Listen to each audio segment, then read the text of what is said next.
Intelijen Amerika Serikat, AS, telah menemukan bukti bahwa Cina memasok Rusia dengan teknologi militer yang digunakan Rusia dalam perang melawan Ukraina. Menurut laporan intelijen AS, Cina telah menyediakan beberapa teknologi penggunaan ganda yang digunakan militer Rusia untuk melanjutkan perang di Ukraina, meskipun ada sanksi internasional dan kontrol ekspor.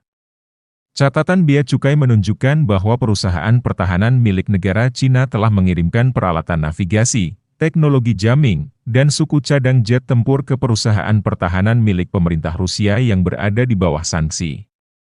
Intelijen AS mengatakan bahwa Cina telah menjadi mitra perdagangan terpenting Rusia sejak invasi Rusia ke Ukraina.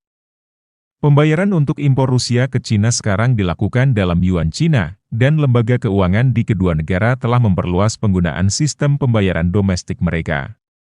Intelijen AS mengatakan bahwa mereka tidak memiliki cukup informasi untuk menilai apakah Beijing sengaja menghambat pemeriksaan penggunaan akhir pemerintah AS atas kontrol ekspor, termasuk wawancara dan investigasi di Cina. Laporan intelijen AS ini muncul setelah laporan media sebelumnya yang menunjukkan bahwa Cina telah meningkatkan perdagangan barang-barang penggunaan ganda dengan Rusia, membantu Moskow untuk mengimpor teknologi barat yang dikenai sanksi. Emmanuel Bonnet, penasihat untuk Presiden Prancis, mengatakan bahwa Prancis memiliki bukti bahwa Cina membantu Rusia dalam menghindari sanksi barat. Pasokan teknologi militer Cina ke Rusia meningkatkan ketegangan antara AS dan Cina. AS telah memperingatkan Cina bahwa mereka akan menghadapi konsekuensi jika mereka terus membantu Rusia dalam perang di Ukraina.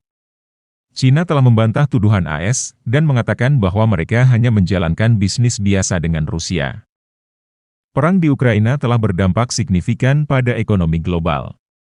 Sanksi Barat terhadap Rusia telah menyebabkan harga energi dan makanan naik, yang telah menimbulkan tekanan pada ekonomi di seluruh dunia.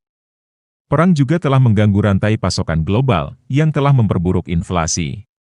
Perang di Ukraina kemungkinan akan berlangsung beberapa waktu lagi, dan dampak ekonominya akan terus dirasakan di seluruh dunia.